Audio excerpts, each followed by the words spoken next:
سلام عبدولکەریم توێژەری سیاسەتی نێودەوڵەتیە کاک دکتۆر بەخێر بێت. ئەم هێرشانەی ئیسرائیل بۆ سەر ئێران بۆ سنووردارکردنی ئێرانە یان بۆ لە ناوبردننی ئێرانە؟ سڵاوتان لەبێ سڵاو بۆ بینەرانی بیسەرانی کەناڵی کورسان نیوز.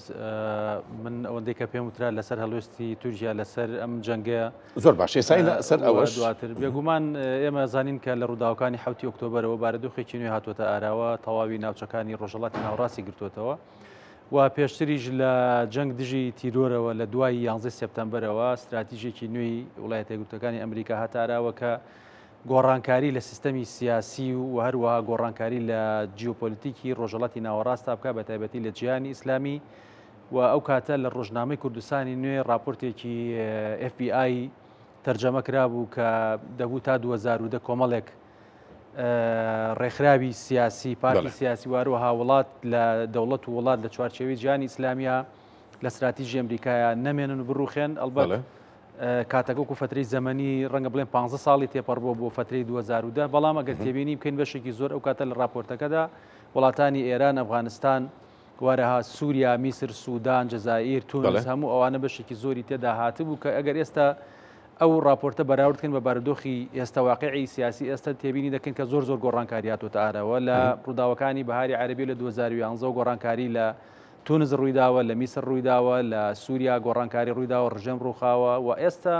ئەوەی کەماوەتەوە تەنها دوو دەوڵەتی بەهێز لە ناوچەکە تورکیا و ئێران. ئێستاش خۆتان ئەزانەوە ئێران چەند ڕۆژێکە جەنگ دەستی پێکردووە پەلاماری ئیسرائیل بۆ سەر ئەو وڵاتە کە لە ینی درێژکراوەی ڕووداوی نزیکیمان 7 ئۆکتۆبەرەکە لەوێەوە دەستی پێکرد لە پەلاماردانی ئیسرائیل بۆ سەر غەزە، دواتر بۆ سەر لوبنان، بۆ سەر حیزب الله و دواتر ڕوخاندنی سیستەمی سیاسی لە سووریا ڕژێمی بەشار ئەسەد و ئێستاش هاتووتە سەر ئێران کە ئەم ڕووداوانە هەمویان پێکەوە گرێدراون و کاریگەریان لەسەر ئاسایشی جیهان و ئاسایشی هەرێمی هەیە بە تایبەتیش تورکیا. ئەوترێت دکتۆر سەلام دوای ئێران نۆرەی تورکیایە، ئەمە ڕێیتە چێوا بێت؟ بەر لە دەستپێکردنی پرۆسەی چارەسەری پرسی کورد لە تورکیایە و هەر لە پێش ڕوخانی سیستەمی سیاسی لە سووریایە دەوڵەت باخچەلی و دەسەڵاتدارانی تورکیا ئەردۆگان باسیێن لەوە کرد کە ڕووداوەکانی 7 ئۆکتۆبەر و دواتریش پەلاماردانی حیزب الله و کوشتنی بەشێکی زۆر لە سەرکردە و فەرماندەکان و قیاداتی حیزب الله و دواتر گواستنەوەشی بۆ ناو سووریا ئەوان بۆچوونیان وا بوو کە ئەم بارودۆخانە بە ئامانجگرتنی تورکیایەوە لە ئایندێکی نزیکە ڕەنگە بگاتە تورکیا لەبەر ئەوە پێیان وا بوو کە ڕوخانی دەسەڵاتی حیزب الله لە لوبنان ئاگاتە ناو سووریا، سووریاش بڕوخی ئەو کاتە سنووری ئیسرائیل لەگاتە سنووری تورکیا و هەروەها ڕۆژاوای کوردستانیش کە ئەو هێزە کوردیانەی لە ڕۆژاوای کوردستانەوە تورکیا بە دوژمنی خۆی ئەزانێت لە ڕووی ئاسایشی نەتەوایەتیەوە ئەمریکا و هەروە ئیسرائیل داعمیانەکە بێتە مای مەترسی لەسەر ئاسایشی نەتەوایەتی تورکیا. بۆیە هەر ئەو کاتە ئەوان ئەم پرۆسەیان زیاتر ئەکتیڤیتی کرد و بە ئامادەبوون و بە پاڵپشتی ئەمریکا وڵاتانی ئەوروپا و دەوڵەتی و خۆتان ئەزان لە فترەی پێشوە ئەو نزیک بوونەوەی لە نێوان کورد و هەروەها تورکیا هاتە ئاراوت بە دواتریش لە سووریا خۆتان ئەزان ئێستا لە دوای دەسەڵاتدارانی ئەحمەد ئێستا پرسی کورد لەوێ دۆخێکی هێمنی بەخۆوە بینیوە و ئەمە دەسەڵاتدارانی تورکیا و لەم ڕۆژانەش دەوڵەت باخچەلی ڕایگەیاند کە دوای ئێران سەری تورکیایە و ئەمانە بێگومان سەری تورکیاش دێتە ئاراوە لەبەری گۆڕانکاری لە ڕوانگە سۆسیۆلۆجیەکە هەر بۆ خۆی گۆڕانکاری حتمیە ڕوئەدا بیانویەک سەری تورکیا نۆرەی تورکیا دوای نەخشی ڕۆژهەڵاتی ناوەڕاستی گەورە کە ئەمریکا دایڕشتووە و ئیسرائیل بەشێکی زۆری ئەو پرۆژانە ئەو پلانانە جێبەجێ ئەکات و بەرگری لە ئاسایشی نەتەوایەتی خۆی ئەکات بە گوێرەی لە دوانی نەتەنیاهو بەرپرسانی دەوڵەتی ئیسرائیل ئەمانە پەیوەندی بەوە هەیە کە ئەو گۆڕانکاریە جیۆستراتیژیانە لە ڕۆژهەڵاتی ناوەڕاستە ڕوودات و ئێران ئەندامێکی بەڵێ ڕەنگە لەم قۆناغەیە کاریگەری ئەو تۆی بۆ شێوێ نەبێت کە بارودۆخ ئەو بارودۆخی ئێستا کە پەلاماری ئێران درراوە پەلاماری تورکیا بدرێت. بەڵام ئێمە بیرمان نەشێ ئێستا مەترسی گەورەی تورکیا لە دوردۆنگی گەورەی تورکیا لەو جەنگی کە لە نێوان ئیسرائیل و ئێرانە هەیە زیاتر لە 450 کیلۆمەتر سنووری تورکیا بە سنووری ئێرانەوەیە زۆربەی زۆریشی ناوچە کوردیەکانن و دەنگۆیەکیشەیە کە ئێران ئەگەر زۆر بەگیر بێت چۆن دەسەڵاتدارانی سووریا کاتی خۆی کە لە جەنگی دژی تیرۆرە بەگیر هاتن ناوچەکانیان تەسلیمی کورد کرد لێرەش تەسلیمی پژاک بکرێت کە خۆتان نەزان پژاک تاوەکو ئێستا درێژکراوی پارتی کرێکەرانی کوردستان و لە ناوچە سنووریەکانی هەرێمی کوردستان و و هەروە تورکیا و ئێرانیش ڕۆڵ و پێگە و وجودی چەکداریان هەیە. تورکیا ترسی ئەوە هەیە کە ئەو ناوچانە ئەگەر سیستەمی سیاسی ئێران بکوێتە قۆناغی ڕوخان و ئەو ناوچانە کوردەکان پڕی بکەنەوە مەترسی لەسەر ئاسایش نەتەوەیەتی ناو تورکیا دروست بێ و لەوێش ئەگەر دەسەڵاتی خود مختاری لە داهاتووی کەوتنی سیستەمی سیاسی لە ئێرانە بێتە ئاراوە مای مەترسیە بێ کە تورکیا جارێک کێشەی سووریای چارەسەر کردووە ڕەنگە کێشەیەکی تری بۆ ئیزافە بێ. ئەمە ترسەکانی تورکیا نەک ئەوەی کە ئێمە پێمان وابێ لەم قۆناغە پەلاماری تورکیا کێ پەلاماری تورکیایەت؟ ئیسرائیل یان پەلاماردان وەک پەلاماردار نیە، چکە ئێمە بیرمان نەچێت لە ساڵانی 90ەکان ڕێکەوتنامەی ئاسایشی و سەربازی نێوان تورکیا و ئیسرائیل یەکێک لە خاڵەکانی ئەوەیە کە تورکیا ڕێگە ئەدات بە ئاسمانی وڵاتەکەی کە یعنی کراوە لە بەردەم ئیسرائیلە. ڕاستە ئێستا و بارودۆخە گۆڕاوە، بەڵام پەیوەندی نێوان تورکیا و ئیسرائیل نەپچراوە، پەیوەندی بازرگانی نەپچراوە. تورکیا خاڵی گواستنەوەی وزەی ئازەربایجانە لەوێەوە بۆ ئیسرائیل و هەروەها جیۆپۆلیتیکی وزەی جیهانی بەشێکی زۆری وزەی ئێرانیش بە تورکیا چێتە بازاڕەکانی جیهان. بۆیە مەسەلە پەلامادار نییە، بەڵام کەمکردنەوەی ڕۆڵ و نفوزی تورکیایە و هەروەها ڕوخانی سیستەمی سیاسی لە ئەگەری ڕوخانی سیستەمی سیاسی لە ئێرانە سیستەمی سیاسی تورکیاش تەندروست نابێ، سەلامەت دەرناچێت لەبەر ئەوە لەوێ کێشەی کورد هەیە، ناکۆکیەکانی تورکیا و ئیسرائیل هێشتا ماونەتەوە، بۆیە ئەمانە هەموو گرفتن و هەروە ئەو پێ وایە دکتۆر بۆیە تورکیا پەلەی کرد لە چارەسەرکردنی ئە بابەتەیە، چونکە ئەیزانی مەترسی ڕاستەقینە لەسەر بێگومان ئەوان هەر وەک بەر لەوەی بگاتە ئێران ئەوان پێیان وابوو وەک باسم کرد لە 7 ئۆکتۆبەر و لوبنانەوە دێتە ناو سووریا لە سووریاش ئەگەر نەتوان پێش بکەون ئەگاتە ناو تورکیا، بەڵام بۆ خۆتان نەزاننەوە بووکە ئەوان پێش کەوتنەوە توانیان پرسی کورد بهێنە پێشەوە و توانیشان قەنەعەدەم بە عەبدوڵڵا ئۆجەلان و بە کورد بکەن بە ڕۆخمی پاراستنی قەوارەی کوردی لە ڕۆژاوای کوردستان کە ڕەنگە بەشێکیش لە چوونە پێشەوەکانی پەکەکە و عەبدوڵڵا ئۆجەلان بۆ چارەسەری پرسی کورد بەم شێوازەی کە هەیە پەیوەندی بە پاراستنی ئەو دەستکەوتانە بێت کە لە ڕۆژاوای کوردستانە و خەریکە ڕەنگڕێژە بێ و ئێستا خۆتان نەزان شان پێکهاتووە لە ڕۆژانی داهاتوو بچنە دیمەشق بۆ گفتوگوت لەسەر مافەکانی کورد لە ڕۆژاوای کوردستان. لەگەڵ مابینیتەوە گەڕێمەوە لای کاک محەممەد نەسرەدین لە کەرکووک. لەگەڵ کاک محەممەد، نیویۆرک تایمز دەڵێت ئیسرائیل ترسێکی زۆری هەیە لە توانای ئێران بۆ تۆڵەسەندنەوەیەکی تۆقێنەر. هاوڕایت لەگەڵ راپۆرتەکەی نیویۆرک تایمزە؟ ئەزانی چۆن کاک خاوەن ئەبێ بیرکەینەوە ئێران تۆڵەسەندنەوەیەکی تۆقێنەر بە ئیمکانیاتی چی؟ طبعا ئەبێ ئیمکانیات ئەوەنیە ئەبێ ئێمە ئەو ئیمکان ئەزانی زۆرێک لەو ڕۆژنامانە ئەم بابەتانە کە گەورەکەنەوە هەتا ئەمەی کە ئەم ڕۆژ دەکرێت من پێم وایە بەشێکی گەورەکردنەوەی ئاسەواری ئەو موشەکە بالیستیانەی ئێرانە. ئەزانی بەشێکی ڕەنگە بۆ ئەوە بێ بیانودان بەوەی کەوا ئیسرائیلەکان دەستکراوە بن لە تۆڵەسەندنەوە، بیانودان بەوەی کەوا ئەمریکەکان ببنە بەشێ لەم جەنگە. بۆیە من پێم وایە هەندێک لەو لێدوانی ڕۆژنامانیە شەرت نییە تەواو ڕاست بێ و ئێرانیش بۆ خۆی پێم وانە ئیمکانیاتی ئێران ئەوەی کە ئێستا لە بەردەسا بەو ئاستە بێ بتوانێ گورزێکی تۆقێنەر لە ئیسرائیل بدا، لەبەرەوەی ئێستا لە شەرێکی کراوەیە ئێران تەواوی دام و دەستگاکانی لە بەردەم هێرشن. پێم وان نییە ئێران بارودۆخێکی لەمە زیاتر مەترسیداری بەسەر بێ تا هەرچی توانەکانی هەیە بەکاری بێنێت. پێم وایە ئێران هایپەرسۆنیکی بەکارهێنا کە 5 ئەوەنەی چۆنە خێراترە. ئەوزام دیمەنەکانیشتان بەڵێ باس لەوە دەکرێت باس لەوە دەکرێت هەندێک لە ساروخە بالیستیەکانی ڕەنگە تا 8 ئەوەنەی خێرایی دەنگش بێ لە 5ەوە دەست پێکاتی ترەگەوانێت تا زیاتر بڕوات. بەڵێ زیاتریانش هەیە، من ئەو بە پێ زانیارەکان زیاتریانش هەیە، بەڵام ئەوەی کە گرفتە بۆ ئێرانیەکان ئایا ئەو ساروخانە کۆتایی بە ئیسرائیل دێنن؟ ئەو ڕێژەیە کە لە ساروخەکان کەوتووە پێم وانە ڕاستە مەساحی ئیسرائیل بەراورد مەساحەیەکی بچووکە. ئیسرائیل فریای ئەو موشەکانە ناکەوێت. ئەزانی ئێستا سیستەمێکی بەرگری ئەمریکیش هاوکاریانە. سیستمێکی بەرگری ئەمریکی ئێستا هاوکاری ئیسرائیلەکان.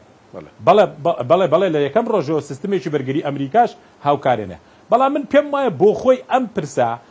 بۆ ئێرانیەکان ئایا چەندیان لەو ساروخە پالیستیانە هەیە؟ ئایا وەکو هەندێک زانیاری دەڵێن هەموو توانەکانی ینی ئێرانیەکان 2000 ساروخیان هەیە. چەند لەو ساروخانە دەتوانن لەو ژێرزەمین بێن لە دەرەوە تێیگرن، ینی بیاون بۆ ئیسرائیل. چەندی لە ڕێ دەکەوێت چەندی ئیسرائیلەکان دەتوان لە ناو ئێرانە تێکیدەن و چەندی جێی کاریگەر دەگرێ و ئەگەر بەجددی ئەزانی ئەو گورزەی ئەمان باسیەکەن ئەگە بەر ئیسرائیل کوێ ئەو کاتە ڕاستەوە خۆ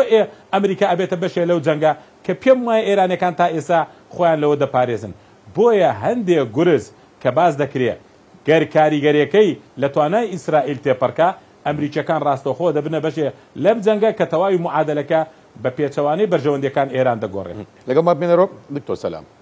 گۆڕانکاری لە سووریا کرا و لە ئێرانی شاکرێت بەخچەریەڵێت نۆرەی تورکیای دوای ئێران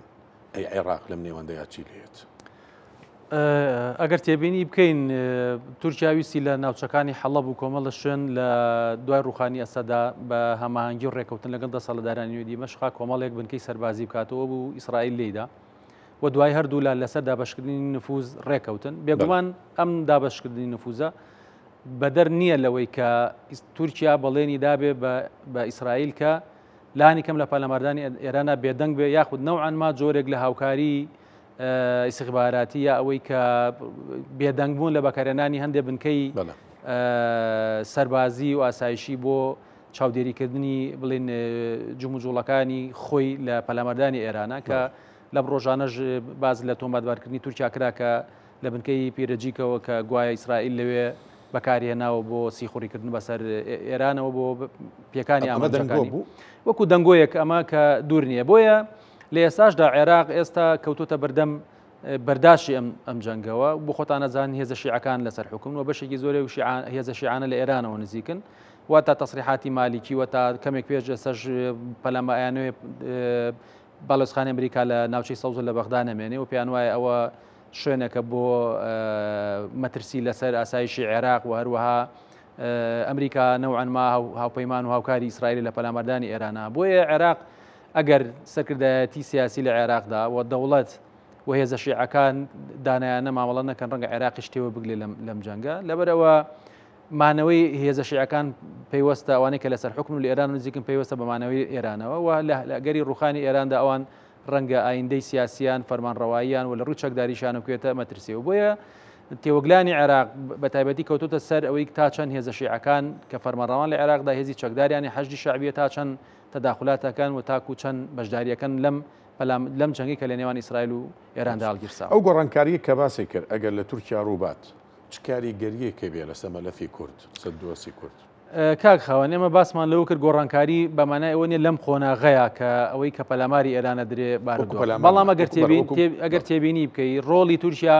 لە هاتنە سەرکاری پارتی داد و گەشەپێدانەوە بەو سیاست و نەهجەی کە ئەردۆگان گرتوێتێ بەر وردە لەلایەن ئەمریکا و ئیسرائیل و بەشێک لە ئەوروپاوە قەتی سەکرێ ڕۆڵی کەمترە کرێتەوە و نەوعان ما هەوڵی پاراوەستخستنی درراوە بەڵام لە هەمان کاتا بۆ هەندێک گۆڕانکاری استراتیژی گرنگی نەخشەی ڕۆژهڵاتی ناوەڕاستی گەورە ئەمریکا پێویستی بە تورکیایە پێگەی تورکیا لە ڕووی استراتیژیەوە لە ڕووی جیۆپۆلیتیکەوە پێگەیەکی گرنگە هاوپەیمانیانە لە ناتۆ هاوپەیمانیانە لە زۆر پرسی سیاسی ئابووری و بازرگانی و ئەمنیە لەگەڵ ئەمریکا و لەگەڵ ئیسرائیل لە لایەکی ترەوان سوودی لێ ئەبین بەڵام بابەتەکە ئەوەیە کە ئەگەر گۆڕانکاری لە سیستەمی سیاسی لە ئێرانە بێتە ئاراوە مانتیقە کوردەکان خود مختاری جا ببنەوە هەردۆخێک هەبێت تەسیراتی لەسەر دۆخی ناوچە کوردەکانی تورکیاژە بێت لەبەر ناوچەکانی وان و هەکاری کۆمەڵە شوێنەوە هاوسنوورن زیاتر لە 450 کیلۆمەتر سنووری نێوان تورکیا و ئێران لە ناوچە کوردەکانەوەیە بۆیە گۆڕانکاری ینی ئێستا تورکیا ئەو جموزۆڵی دەست پێ کرد و ئامادەی ناوبژیوانی بکە ئەمڕۆ هەکان ویدان لەگەڵ پۆتی ناقسەی کرد و ئەردۆگان خۆی ئامادەی دەربڕیەوە کە تورکیا ئەوێ میانگیری بکە ئەم شەڕە ڕابوەسێ پەیوەندی بەو دردۆنگی و ترس و قەلەخیانەوە هەیە کە ئەترسێ بارودۆخەکان بگوازرێتەوە بۆ ناو بارودۆخی ناخۆی تورکیا کە بۆ خۆی لەم دۆخەیە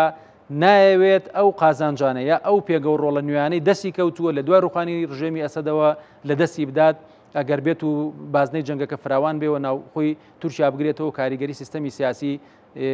بە شێوەیەکی کاریگەر و ڕنگدانەوەی هەبێت لەسەر دۆخی ناخۆی تورکیا. جەنگی ئیسرائیل و ئێران بە جۆرێک لە جۆرەکان بابەتی چارەسەرکردنی پرسی کوردی لە تورکیا تۆزێک بێدەنگ کردووە. ئەم پرۆسەیە بەچی گەیشت لە تورکیا هیچ هەنگاوێکی جدی بۆنراوە؟ ئێمە دەزانی لە خۆناغی پێشوودا هاتە سەرەوەی کە کۆمەڵی گۆڕانکاری بکرێت و گۆڕانکاری لە سەرۆکی پەرلەمانە جارێکی تر گۆڕانکاریان کردەوە هەر شتەنە نیعمان کورتۆمش هەڵبژێرایەوە بەڵام چاوەڕێن کە دەستورێکی نوێ بنووسرێتەوە هەر ئەردۆگان و بەرپرسانی ئاکپارتی و دەوڵەت باخچەلیش لە هاوپەیمانی ئەکپارتی ڕاگەیان کە تورکیا پێویستی بە دەستورێکەیە تا ئەو دەستورە نەگۆڕێت ناتوانرێت باز لە چارەسەری پرسی کورد بکرێت لەبەرەوەی بەشێک لە بربەستەکان بربەستی دەستورین و دەستور مادەکانی دەستور ڕێگرێت لەوەی کە کورد وەکو نەتەوەیەک هاوشان وەکو گەلانی تری ناو تورکیا ئاماژەی بۆ بکرێت بۆی ئەمە کەوتۆتە سەر ئەوە ئەم جەنگەش ئێستا دەسەڵاتدارانی تورکیا هەمیان سەرباریەوەی کە ئیدانەیەکەن و بەشێکی زۆری پارتە سیاسیەکان بە پارتە ئۆپۆزیسیۆنەکانیشەوە لە لێدوانەکانیان نا سەرکۆنەی ئیسرائیلەکەن و نەوعەنما جۆرێک لە ئاوسۆزی قەزەی فەلەستین و ئێرانیشن ئێستا بەڵام کەوتۆتە سەروی تا چەند دەسەڵاتدارانی تورکیا ئەچنەوە سەر سکەی بەگەرخستنی گۆڕینی دەستورەکە و پێکێرانی کۆمەڵێک لیژنە و کۆمیتە کە سزاکانی ناو بڵین زیندانەکانی تورکیا کە بەشێکی زۆری کوردەکان و لایەنگران و ئەندامانی پەکەکەیە بگرێتەوە بتوان بێنە دەرەوە گۆڕانکاریان من ناتوانم لەبەرەوەی ئێستا بارودۆخێکی تازاتەوە ئاراوە ئەم جەنگە ڕووداوێکی تری تازەیە کە گۆڕانکاری تر هێنێتە ئاراوە بە دوای خۆیان ئیتر نازانین ئایا لە تورکیا پرسی کورد ئەباتە پێشترەوە یاخود نا بەڵام ئەوەی کە تێبینێکرێ ڕەنگە باشتر بێ بۆ پرسی کورد لەبەرەوەی تورکیا ترسی زیاتری لێنیشە ئەگەر بێت و سیستەمی سیاسی لە ئێرانیشا بڕوخێت ئەو کاتە تاکە دەوڵەت کەما بێتەوە کوردستانی گەوری بەسەرا دابەشکرا بێ تورکیا ئامێنێتەوە کە ناوچەکانی باکووری کوردستانە بۆیە تورکیا کە ڕژێمی ئەسەد ڕوخا دەست پێشخەری کرد پێش ڕوخانی ڕژێمی ئەسەدیش دەست پێشخەری کرد پرسی کوردی هێنایە ئاراوە بۆیە ئێستا لە ئەگەری ڕوخانی سیستەمی سیاسی لە ئێرانیشا تورکیا زیاتر ڕەنگە زیاتر لە کورد نزیک بێتەوە حتا بەشێکی زۆری ئەوەش کە وەجەلان دەست پێشخەری کردو ئەوان پێشبینی ئەویان کردووە کە گۆڕانکاریەکانی نوێی ڕۆژهەڵاتی ناوەڕاست بەشێکی بۆ پێکدادانی نەتەوەکانە کە مەسەلەن کورد و تورک خۆیان لەو پێکدادانە بپارێزن کە ڕەنگە بە قازانجی ئیسرائیل و ئەمریکا و بەشێک لە ئەوروپا بشکێتەوە بە زیانی نەتەوەکانی ناوچەکە بشکێتەوە. سپاسەکەم کاک محەممەد دوپرسیای من بۆ تۆ پێشبینی چیەکەن بۆ ئەم شەو ئێران وەڵامی تۆقێنەرێ بێ بۆ ئیسرائیل یان شەوێکی ئاسایی بەڕێەکەین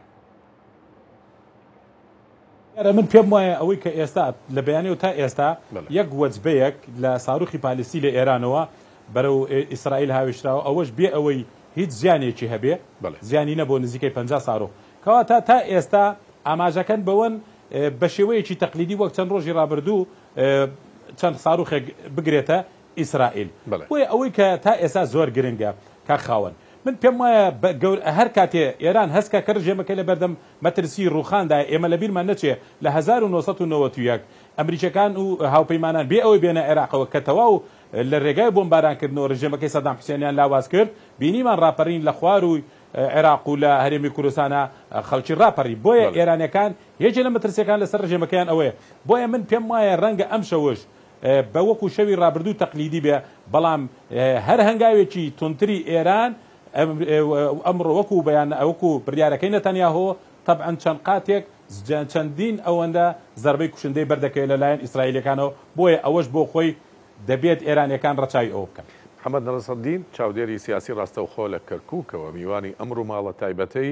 جەنگی ئیسرائیل و ئێران سپاس بۆ تۆ مەوێ سپاسی دکتۆر سەلام عەبدولکەریم توێژەری سیاسەتی نێودەوڵەتی بکەم ڕاستەوخۆ لە ستۆدیۆ لەگەڵمان نابوویت بۆ قسەکردن لەسەر دۆزی تورکیا و کاریگەری ئەم جەنگەی نێوان ئیسرائیل و ئێران لەسەر داهاتووی تورکیا. سپاس بۆ بەڕێست.